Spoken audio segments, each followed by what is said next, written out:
This episode of The Arthropologist is a bit unusual in that I'm being interviewed by Josh Forman, an instructor with the Communications Department at Mississippi State and the advisor to the student newspaper, The Reflector. This interview was done for their program StoryState, where professional storytellers from all genres are asked to give tips to those seeking to hone their craft.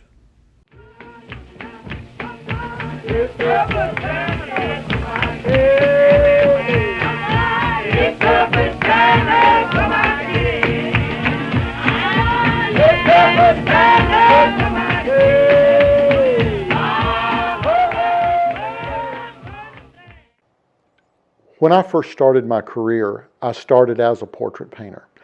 And one of the things that appeals to me about people is I like people. I like to relate to them. I like to talk to them. I like dealing with them. And so most of my career I did spend isolated, because that tends to be what happens to artists as we get isolated in our studios. But nonetheless, I still like interacting with people. And just being out in the woods, and I grew up in the woods, but just being out alone in the woods, just to me gets tiresome. And I like inanimate objects. I like buildings. I like cars and things like that. But at the end of the day, they're still just inanimate objects. And so they don't have the same appeal to me as people with personalities, with their own stories. And a good portrait tells a story. It's not just creating a likeness. It's in some manner you're looking for something that can relate something about that person. And if I could tell you a story about one of the portraits that I did years ago, I did a group portrait of three brothers. And they were really nice. They were sweet to me. And a couple of years later, I got a call from a stranger who said, "Mr. Wilson, you don't know me, but you painted the three so-and-so boys. One of them just died in a car crash. And I wanted to let you know that after the funeral, the mother came home and she just sits in front of that portrait. After the funeral, she just came and sat in front of the portrait, and it's a big life-size portrait. And she said for the past, several months, she goes to work, and then when she comes home, she just sits and looks at that portrait. If you do it right, a portrait conveys something of the personality of that person. There's a weight and a feeling, a gravitas to it that, especially a snapshot, just won't capture. I got a call. I paint, especially when I oil paint, I clean my brushes with soap and water every day at the end of the day. And I will never forget this. I was at the sink cleaning my brushes, and I get a telephone call. And so I answer the phone, and a lady says, "Are you the Bill Wilson that wrote The Fib, A Wordy Tale?" And I said, "Yes, ma'am." And she said, "Well, I bought your book at Christmas at a venue you were at. I gave it to my daughter to read to my granddaughter, who's about 2 years old. And I bought the book about 3 months ago.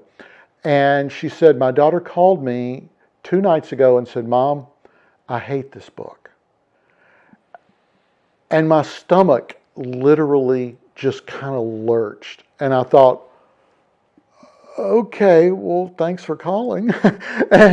But then she continued and she said, my daughter said, "Mom, I read this book to whatever the granddaughter's name is, Christmas Day, and she fell in love with it. And she refuses to go to sleep without me reading this book every single night."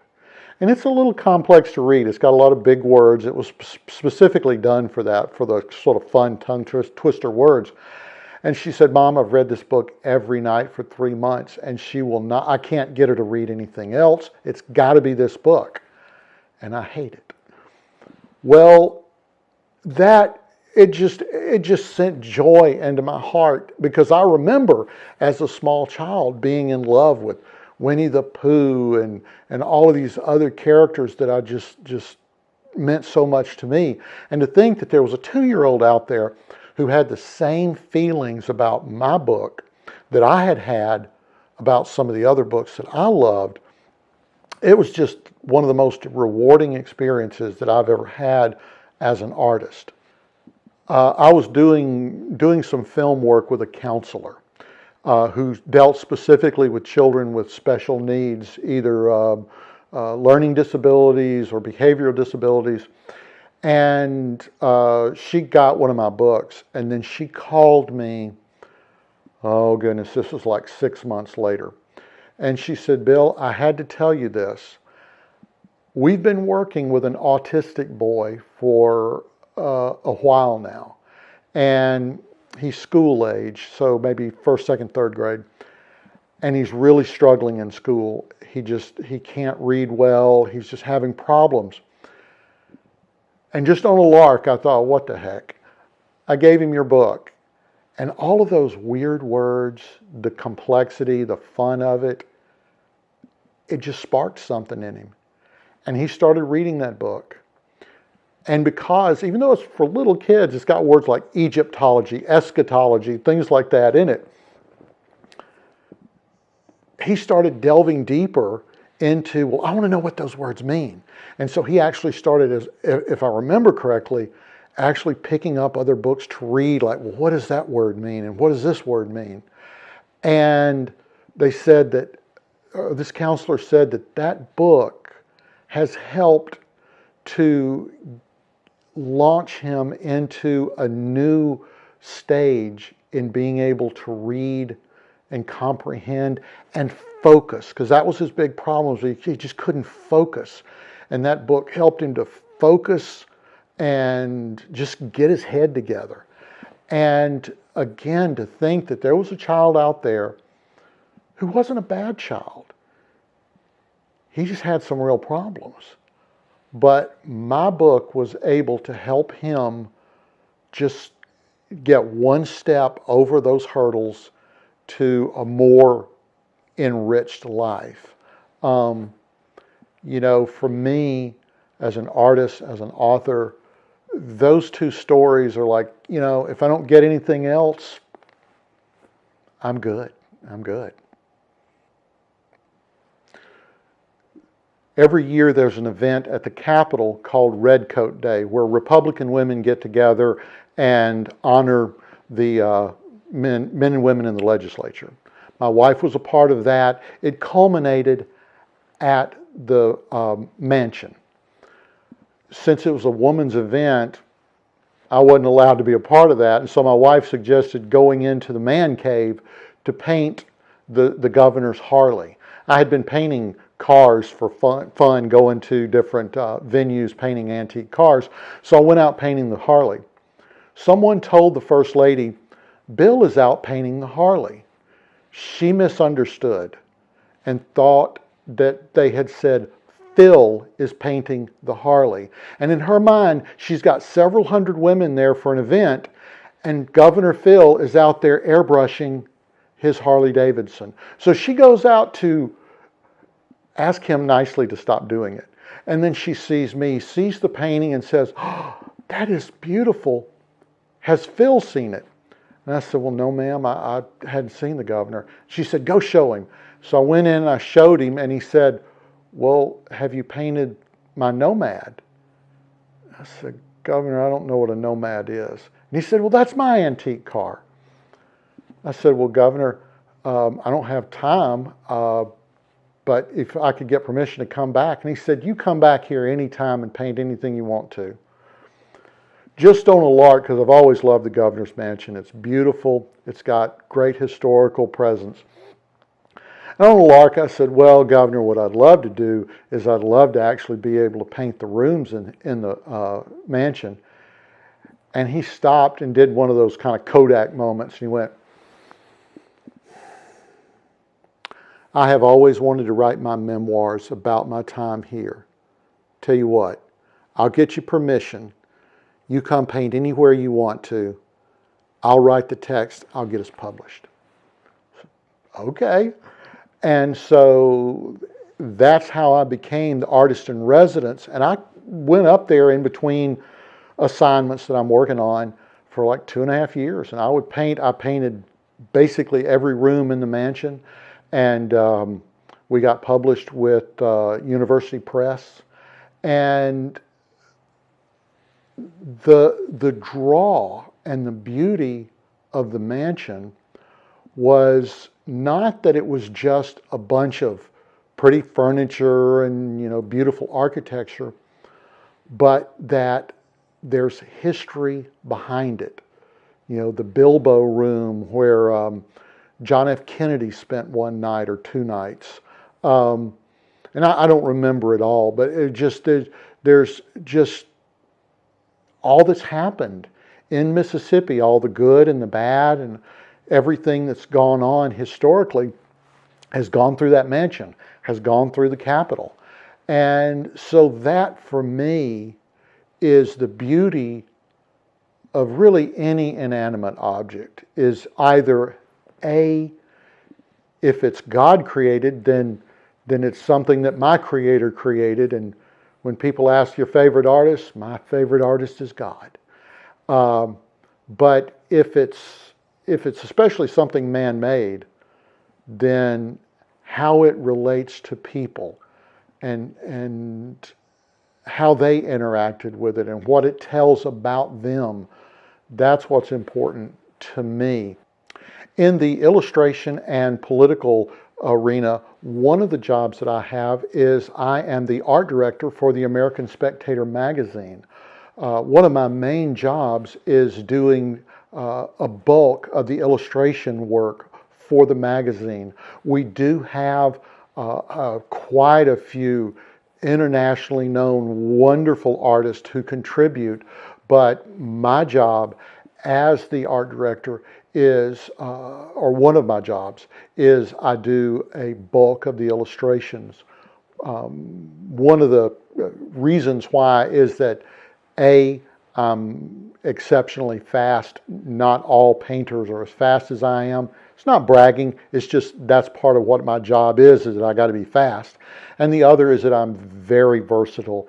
Again, not a whole lot of even illustrators are able to work in a vast number of mediums and styles. I am. That's part of what I directed my career toward. So just my ability to be fast and my ability to take on many coats, many roles, makes it ideal for me to do many different illustrations in a plethora of styles. And so that's been my strong point at the magazine. My advice to anyone in the creative world, whatever endeavor you're going to try to do, is yes, talent is important, but talent is less important than relationships. If you're going to be in the creative arts, if you're going to be in illustration, if you're going to be in the movie industry, if you're going to be in any of the creative industries that require you to interact with people, then you need to interact with people. And that means going places, being there. I don't know if it'll make the cut, but when I talked earlier about my book with the governor of Mississippi, I was at the right place at the right time. And it wasn't that I would just accidentally happen to be there. My family and I are very involved in politics. And we have relationships with lawmakers. And so we are on a regular basis involved with those people. Well, naturally, it would come up that if the governor or a legislator or anybody wanted something like a book done, they would come to me, at least first, because I might be the only artist they know. Now, of course, then you got to have the talent and the gravitas that someone's going to look and go, well, I like your work enough that I would want to work with you. But that being said, I mean, I've worked on movies where I was the warm body, and I was actually working on a movie last year, and I was doing something behind the camera. I didn't even want to be on the camera because I was enjoying doing what I was doing behind the camera. But they needed someone to be on camera with the movie stars. And if you check the movie out, it's called The System with Tyrese Gibson and Terrence Howard, two big stars. It wound up that they said, you know, Mr. Wilson, we need you to be in this movie. We need you to play a part. And I did. And it wound up that I was actually in a number of scenes.